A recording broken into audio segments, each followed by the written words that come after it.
संत एकनाथ महाराज सांगतात, माय बापांनो, संत सज्जनांनो, पवित्र भगवंताची कथा श्रवण करणारे आपण सर्व भाग्यवान आहात.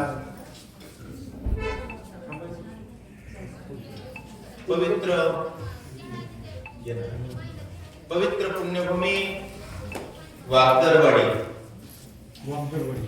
पहिल्यांदाच येण्याचा योग आहे. आम्हाला मुंडे साहेबांची ओळख आहे, परंतु गावामध्ये पहिलीच वेळ आहे. रोजचं रामायण सुरू आहे ना. वा, एवढ्या छोट्या गावामध्ये मोठ्या उत्साहात तुम्ही कार्यक्रम करता. दररोजचे वाचक, सूचक, श्रोतेजन त्या दोघांसाठी एकदा जोरदार टाळ्या वाजवा.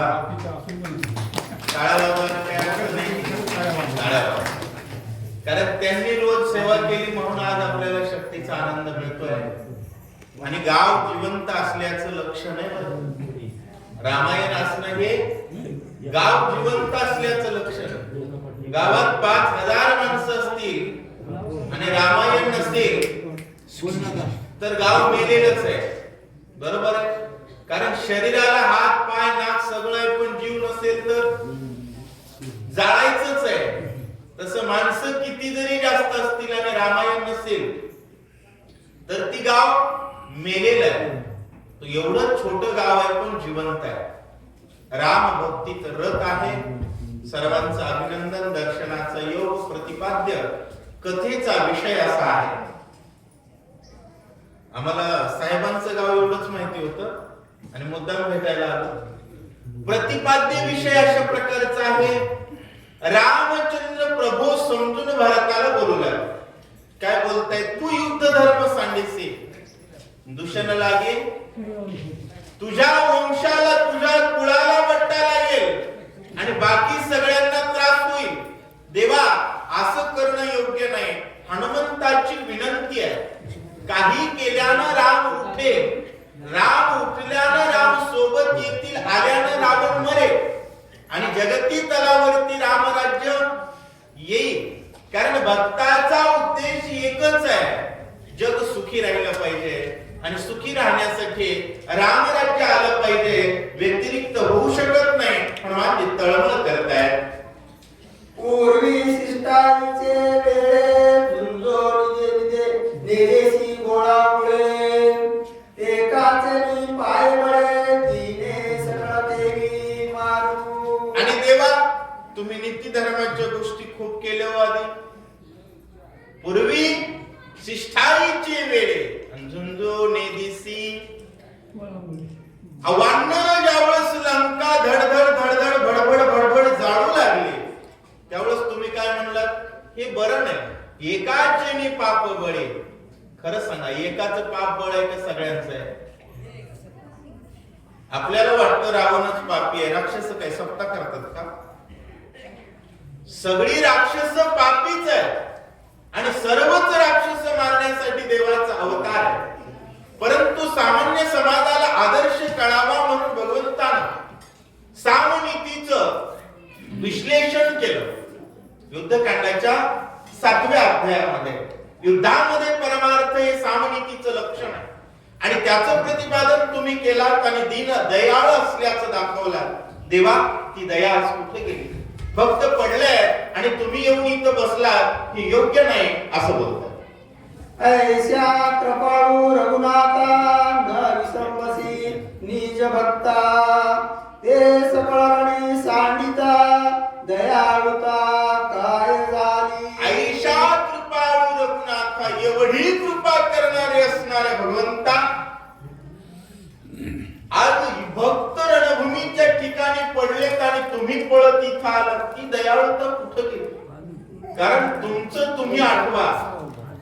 कौशल्य सुद्धा काय म्हणली होती? आठवी आपुले पूर्ववचन होईन कौशल्यचा नंदन. देवा, तुमचंच वचन आहे. भक्ता राखे पायापासी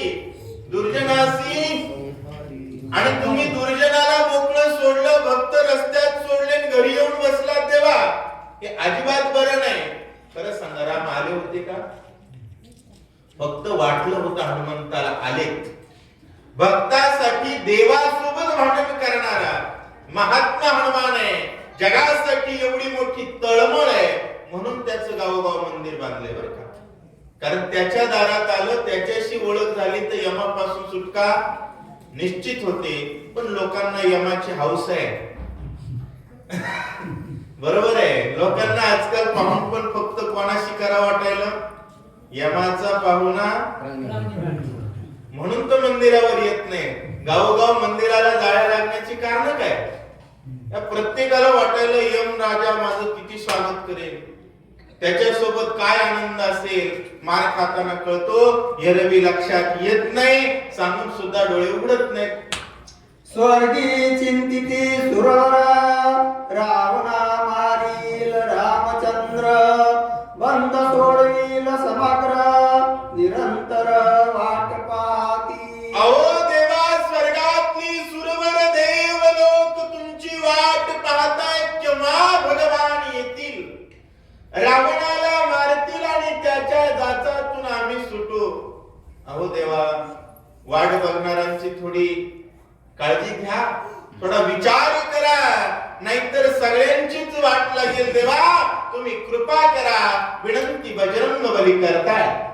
ऋषी वाल्मिकाचे भाष्य अनागताती सुरस, राम मारील रावणास त्या बोलास साच करी. कसं आहे, हनुमानजी आधी दरडावले, नाही आला तर शेपटात बांधून नाही. पण रामचंद्र प्रभू बोलतच नव्हते, कारण राम नव्हतेच. हनुमंताला वाटलं कसं आहे, समोरचं ऐकत नसेल तर शेवटी विनंती पर्यंत यावं लागतं. दादागिरी प्रेम असेल तर दादागिरी, प्रेम नसेल तर. हनुमंताला वाटलं मला किंमत देत नाहीत, माझ्यामुळे उठत नाहीत. पुन्हा त्यांचं खानदान सांगितलं, सूर्यवंशाला बट्टा लागेल देवा तुम्ही जर असे बसलात तर. तरी काही बोलत नाहीत. त्यावेळेस पुन्हा विचार केला, भक्तासाठी तरी उठा. नाही विचार केला. तुम्ही कृपाळू आहात देवा, आता तरी उठा. नाही विचार केला. त्यावेळेस म्हणले आपला मान पडत. मग रामा तुमचं वचन आहे, बोलिले वाल्मिक. देवा वाल्मिकाचा पुरावा दिला. ज्ञानेश्वर महाराजांनी सुद्धा हरिपाठात दिलेला आहे. कुठं दिलाय? कारण माऊलींना वाटलं लोक आपलं ऐकायचे. माऊलींनी तर सांगितलं हरिमुखे म्हणा आणि पुण्याची गणना. पण लोकांना वाटलं उग म्हणायला लागले. लोक विश्वास आपल्यावर ठेवायचे नाहीत म्हणून माऊलींनी सांगितलं पुराण प्रसिद्ध बोलिले वाल्मिक. मी म्हणत नाही म्हणले, वाल्मिकांनी सुद्धा हेच सांगितलंय. नामेची तिन्ही लोक, नामानच त्रिभुवनाचा उद्धार होतो. इथं माऊलींनी हनुमंतानं सुद्धा वाल्मिकाचा पुरावा दिला. म्हणजे वाल्मिक ऋषीचा अधिकार लक्षात येतो.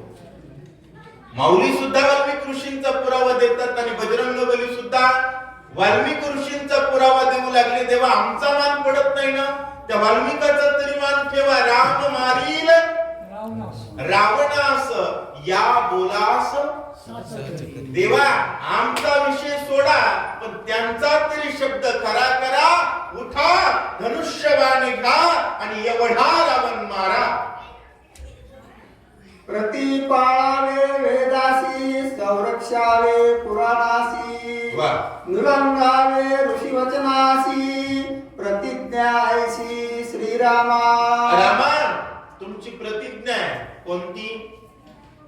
प्रतिपाळावे, वेदाचं प्रतिपालन करणं. संरक्षावे पुराण असेल, पोती पुराण संरक्षण झालं पाहिजे की नाही.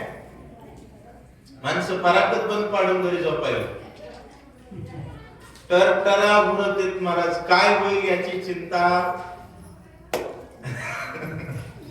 अवघड आहे. साप असा बसावा आणि उंदीर त्याच्या खाली खेळावा. त्या उंदराला कळत नाही महाराज, त्याला वाटतं किती मस्त सावली, पण ती शीतल होईल केतुली मूषक असे. माऊली म्हणतात सर्पफणीची सावली. सापाच्या फणीची सावली जशी गोड उंदरासाठी नाही, तशी रामाशिवाय जो जीव आराम करतो तो किती हराम आहे त्याचा त्याला पत्ता नाहीये. असो संरक्षावे पुराणासी, नुलंघावे ऋषी वचनासी. ऋषीच्या वचनाचं उल्लंघन करू नये. देवाची प्रतिज्ञा आहे आणि तीच आपली सुद्धा आपल्यासाठी आदर्श देवाचं चरित्र आहे. देवानं जे केलंय ते आपल्याला करायचंय. रामचरित्राचा विषय असा आहे. त्यामुळे आपणही मोतीराम महाराजांचं उल्लंघन नाही केलं पाहिजे, माधव बाबांचं उल्लंघन नाही केलं पाहिजे. येण्याची पंथे चालू जाता न पडे गुंता कुठे काही. विचार करा, रामा तुम्ही जर असं आडरान धरलं तर सामान्याला काय कळेल. देवा वेदाचं प्रतिपालन करा, पुराणाचं संरक्षण करा आणि ऋषी वचनाला सत्य करा. उठा, रावण मारा. ते प्रतिज्ञा साच करी, रावणा ते जीवे मारी. शरणागताचा कैवारी, निज भक्ता करी उल्लास. ते प्रतिज्ञा साच करीन, रावणा ते. रावणाला जीव मारल्यानंतर आमची मजाच मजा आहे. झाले राम राज्य काय उनिया भासी. आमचा दुश्मन कोण आहे खरं सांगा. रावण रामाचा दुश्मन आहे का भक्ताचा आहे? प्रामाणिक सांगायचं कोणाचा आहे? रावण दुश्मन कोणाचा आहे? रामाचा असता तर समोरासमोर आला असता. रामाचा दुश्मन असता तर समोरासमोर आला असता. कधी आला रावण समोर? सीतेला घेऊन पळाला. लंकेत जाऊन जे लपला ते पुन्हा शेवटी मरतानाच आलाय बरं का. मध्ये 2-3दा आला, प्रत्येक वेळीच पळाला. तो रामाचा शत्रू नाही, आपला शत्रू आहे. आज माणसात माणूस नाही याचं कारण अहंकार. अहंकार कोण? रावण आहे. आज महाराज एकूण एकाचे वाकडं बघत आहेत, तुंबून बघत आहेत. कोणामुळं? म्हणजे शत्रू कोण आहे? अहंकार आहे. रामा हा आम्हाला त्रास देतोय. बरोबर आहे. हनुमंताच्या मंदिरावर माणसं काय येत नाही? अहंकार. रामाला मानणारे सगळे येतात, पण ज्याच्यात रावण घुसलाय ते मंदिरावर येत. ते असं मारक्या बैलासारखं तुंबून बघत आहे लांबूनच. याच कारण रावण आमचा शत्रू आहे आणि तेवढा शत्रू मात्र तुमच्याशिवाय मारला जाणार नाही. बाकी आम्ही बघून घेऊ. देवा उठा, विनंती बजरंग बली करताय. अशोक वनिके माझारी, अडकली सीता सुंदरी. तीसी सोडवणी झडकारी, अभिषेक करी विभीषणा. अशोक वनाच्या ठिकाणी माता सीता अडकलेल्या आहेत. आता हनुमंतानं विचार केला, ऋषी वचनाला बी किंमत देईना, खानदानाचं सांगितलं तरी उठणार, बायकोच तरी बोलून बघ. बरोबर आहे. अशोक वनिके माझारी अडकली, तिला तरी लवकरात लवकर सोडवण्यासाठी काही करा देवा. पण तेव्हा तुम्ही विनंती बजरंग बली. यातून खूप काही शिकण्यासारखं आहे बरं का. शेवटी राम सोडून उठत नाही. माझ्यात खूप ताकद आहे, मीच जाऊन रावण मारतो म्हणतात का? हे कळलं पाहिजे. काय सोडू नये आणि काय सोडावं एवढं कळलं की जीवनात यश आलं. विषय असा आहे. तुझी आन रघुनाथा, पाऊलहीन घालवे सर्वता. तुझा विना मी सकळ व्रता, असारता भूमिभार. माणसाला काहीच रामायणातलं नाही कळू द्या एवढं ही ओवी एकच कळत. रामा तुझ्याशिवाय पाऊल सुद्धा टाकत कोण बोलतंय? एवढी पर्वत एकट्यात उचलण्याची ताकद आहे. रावणाच्या दाढीपासून माडीपर्यंत एकटाच जाळून येतो. एवढा बलवान म्हणतोय रामा तुझ्याशिवाय मी पाऊल सुद्धा टाकणार, तुझ्याशिवाय मी व्रता आहे. आणि 2 पायल्या तुरी जरी जास्त झाल्या तर माणसं म्हणतात कष्टाशिवाय काय खरंय, देवण पिऊ काय खरंय. 2 पायल्या तुरी जास्त झाल्या तर इतका अभिमान येतो. अहंकार शेवटी रावण आहे.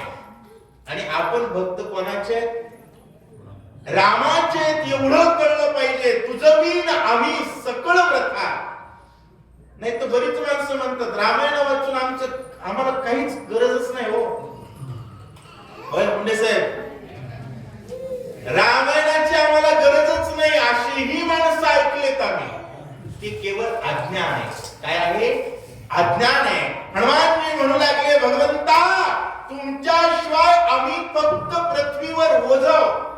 आणि खरंय ना, दगड किती आहेत पण लोक पाणी कोणाला घालतात? रामराम बाबा म्हणतो म्हणूनच की. बरोबर आहे की? का दुसरं कोणाला पाणी, बापाला पाणी देणार? विषय कशाचा आहे? देवा तुझ्या नावामुळं, तुझ्यामुळं हे सामर्थ्य आहे आणि तू कृपा कर, लवकर चल, विनंती करतायत. किती पाहासी निर्वाण, कासयासाठी धरिसी मौन. तुझवी न करी गमन, येतेची प्राणाता सोडीन. देवा तुझ्याशिवाय उठणार नाही, तुझ्याशिवाय जाणार नाही. कारण देवाशिवाय काय हो? हरिविन जन्म. एवढं कळतंय म्हणून सोडित नाही. आणि ज्याला कळत नाही 6-6 महिने पारावर येत नाही महाराज. काही जण ते लग्नात बुड घालून येते, ते मेल्यावर थिरडीत टिकीत आहेत, पुढे एरवी मध्ये येतच नाही. असे बरेच अज्ञानी जीव आहेत. सांगण्याचा विषय ज्ञानी असणारे हनुमानजी म्हणू लागले, देवा इथंच जीव सोडील पण तुझ्याशिवाय उठणार नाही, जाणार नाही, जगणार नाही. हनुमानजी बोलतायत. नमना तुझिया पायासी, लोटांगणा चरणासी. बहुत झाली कासाविसी, रणी युद्धासी न वाचता. अधिकाऱ्याच्या पुढे शेवटी पायाच पडावं लागतं. नमन तुझिया, देवा तुझ्या पायाला माझं लोटांगण. लोटांगण चरणासी, बहुत झालो, खूप कासावीस झालो. तू उठावं एवढा प्रयत्न केला पण आता शेवटी हादबल झालो. मोठ्याच्या पुढे माणूस हादबल असतं महाराज. विनंती करून बघितली, राग करून बघितलं, शेपटात बांधतो म्हणून बघितलं पण प्रतिसादच नाही. बाप प्रतिसाद देत असेल तर लेकरू म्हणतो घोडा हो. बरोबर आहे, लेकराचा घोडा बाप होतो कधी प्रेमात, पण बापच तिकडून रागात आल्यानंतर लेकरू आधीच रडत आहे ते मारण्याच्या. शेवटी हनुमानजी भक्त आहे. भगवंतानं लाड पुरवला तरच ना. बहुत झालो कासावीस, परंतु देवा तुम्ही उठत नाही. कारण काय आम्हाला कळत नाही, आम्ही अज्ञानी आहेत. विनंती करतात. अश्रू आले डोही डोळा, गात्रे कापती चळचळा. सर्वांगी श्वेत कल्लोळा चालिला, कपी विकड जाऊ पाहे. जीवनात काय शिकावं हनुमंता करू. महाराज राम बोलत नाही असं नुसतं वाटलं तर शरीर लटलट लटलट कापू लागलं, डोळ्यातून पाणी येऊ लागले. कारण आपला तो एक देव करुणी खावा. तो देव बोलत नसेल तर माणसाला भीती वाटली पाहिजे. प्रत्येक कर्म करत असताना देव रुसणार नाही याची चिंता वाटली पाहिजे. लोकांना चिंताच राहिली नाही. माणसं जगायले तर फक्त बायकोला खुश करण्यासाठी, लेकरांना खुश करण्यासाठी. तिसऱ्या पात्राचा प्रवेशच नाही जिंदगीत. बरोबर आहे की? तिसऱ्या पात्राचा प्रवेशच नाही. एवढा अज्ञानी समाज आहे माय बापांनो. राम 1 मिनिट फक्त बोलले नाही, हनुमानजी किती घाबरले. शरीर असं थरथर थरथर थरथर कापतंय, डोळ्यातून गळगळ गळगळ पाणी येऊ लागलं. कारण जो देव मिळावा, जो ज्या देवानं लळा पाळावा तो बोलत नाही. हनुमानजी चिंतेनं व्यथित झाले. देखता कपीचे चिन्ह, श्रीरामी प्रेम गहना. परत झाला मूर्छापणा, देह भावासी जाण विसरला. कधीतरी विचार करावा. हनुमंताचं ते लक्षण बघितलं आणि भरत श्रीरामासी प्रेम गहन, एक झाडाचा पाला खाणार वानर देवावर एवढं प्रेम करत. एवढं आजकाल माणसं रामायण सोडून एका झटक्यात एकदाच आडवं बोलून बघा कोणाला, पुन्हा 6 महिने माणूसच येत नाही. बरोबर आहे की नाही? शहाणा उठत नाही. महाराज कुठून उठावं? राम नाही तिथं बसूच नाही, आणि राम आहे तिथून उठूच नाही एवढं कळावं. आणि ते हनुमंताला कळलं, हे भरताला कळलं. श्रीरामावर एवढं प्रेम असणारा हनुमान बघितला आणि भरताच्या अंतःकरणात प्रेमाचा उफाळा दाटून आला. भरत काय करत आहे? नाठवे देह देह वृत्ती, नाठवे वर्णाश्रम जाती, नाठवे स्वजन संतती, जडली वृत्ती श्रीरामी. कसं आहे महाराज, आपण सारिखे हनुमंताची ती राम प्रेमानं भरलेली अवस्था बघितली. बघितल्याबरोबर भरताची झाली काय? तात्काळची दशा. नाठवे देह गेह व्रती. काय काय विसरलं भरताचं? देह विसरला, घर विसरलं, घरावरची वृत्ती विसरली, वर्ण विसरला, आश्रम विसरला. वर्ण कोणता आहे? क्षत्रिय वर्णातला भरत आहे. आश्रम कोणता आहे? गृहस्थी आश्रमातले भरत आहेत. आजकाल लोकांच्या डोक्यातली जातच जाईना महाराज. एक सांगू का? या मंदिरावर पाय टाकल्यानंतर आणि कपाळाला बुक्का लावल्यानंतर ज्याच्या जात लक्षात राहते त्याच्या एवढा नालायक नाही. त्याच्या एवढा नालायक दुसरा कोणी नाहीच. कारण या संप्रदायाचा मालक असणारे माऊली न पाहे याती भक्त करुणाकर. आपल्या एका मूर्खपणामुळं जातीच्या एक राम भक्त जर दुखावला गेला ना, जीवनातलं सगळं तप मातीत गेलं म्हणा, मातीत गेलं, मातीत. त्यामुळे जीवनात लक्षात ठेवा, आम्ही फक्त राम भक्त. एवढा एकच लोगो असावा. कोणता? आम्ही फक्त राम भक्त. आणि या वृत्तीला भरत मिळालाय, विषयाच्या बाहेर अजिबात नाही. भरत जी एकरूप झाले असं सांगतात. नाठवे क्रियाकर्म, नाठवे धर्माधर्म, नाठवे रूपनाम, भरत रस प्रेम पडिला. भरताला काय काय आठवत नाही? नाठवे क्रियाकर्म, धर्म अधर्म. कारण भरत सप्रेम, प्रेम इतकं कोंडून भरलं की काही आठवण्याची गरजच नाही. कारण विसर त्याचा पडलाच नाही असं सांगतात. येरीकडे कपिनंदन, झाला ती विस्मयापन्न, श्रीराम न होनिया कोण, मज संपूर्ण लक्षेना. राम प्रेमानं कोंडून भरलेला भरत धाडकन मूर्छित पडलेला बघितला. हनुमानजी म्हणले, नेमकं कोण आहे? लक्षात घ्या, 24 तास हनुमानजी कोणाला पाहत होते? आता दृष्टी पुढे.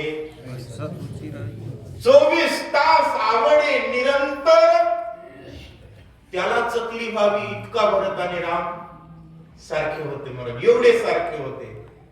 हनुमानजी विचार करतायत, निश्चित राम नाही, कोण आहे लक्षात येत नाही.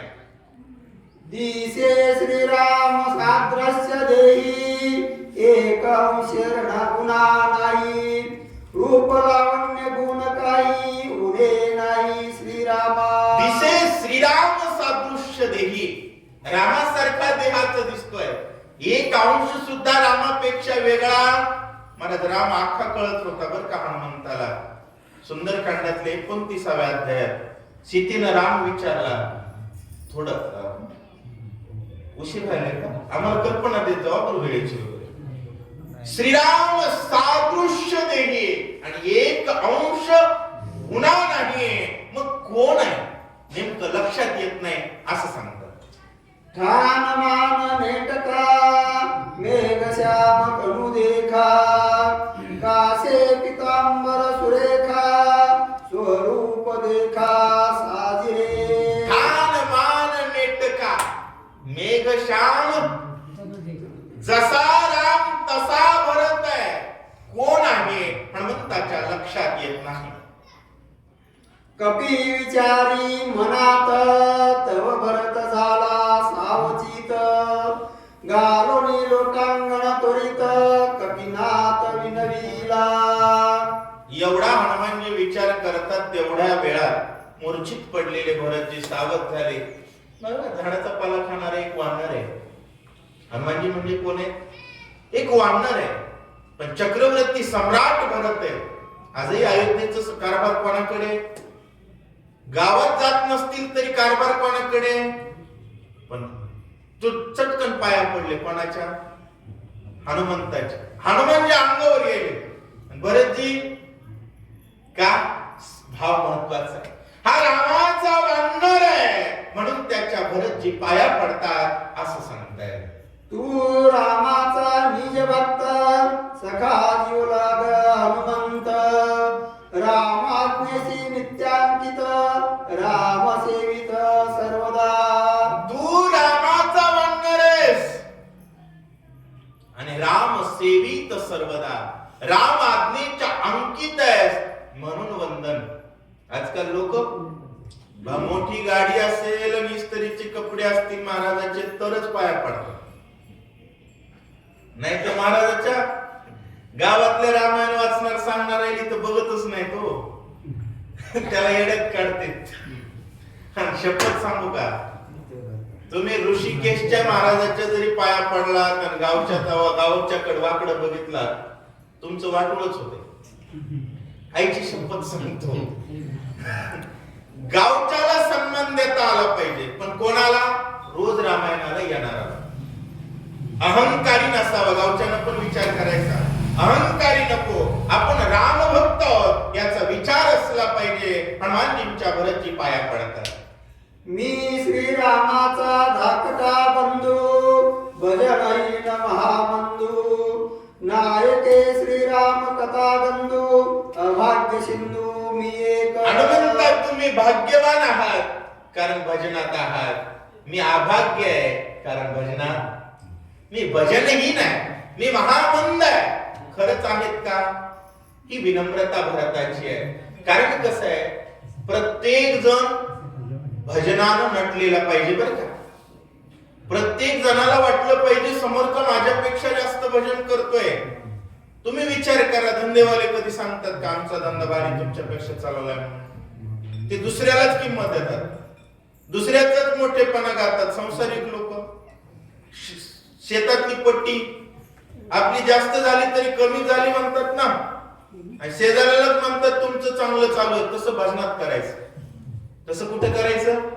तुमचं भजन मोठं आहे म्हणून आम्ही तुमच्या पाया पडतो, तुम्हाला वंदन करतो, असा विषय परमार्थाचा असला पाहिजे. भरतजी हनुमंताला वंदन करतात आणि मी भजन मंद आहे विनम्रता दाखवतात.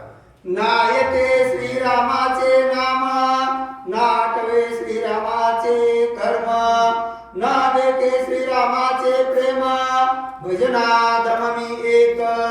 भरतजी म्हणू लागले की भजन आधम आहे. भरतजी भजन आधम नाही पण भजन आधमाची व्याख्या कळली पाहिजे. कोणकोणती? नायके श्रीरामाचे नाव. ज्याला श्रीरामाचं नाव कळत नाही, ज्याला श्रीरामावर प्रेम नाही आणि ज्याला श्रीरामाचं कर्म करण्याची इच्छा नाही. रामायणाला याचं म्हणलं की तोंडावर 12 वाजते. राम राम म्हणलं की मारक्या बैलासारखं बघतंय. आणि तिसरा प्रकार कोणता? प्रेम. रामावर प्रेम नाही. त्याला मंदिर बांधलं तरी ते म्हणते काय होतंय मंदिर बांधलेलं नाही.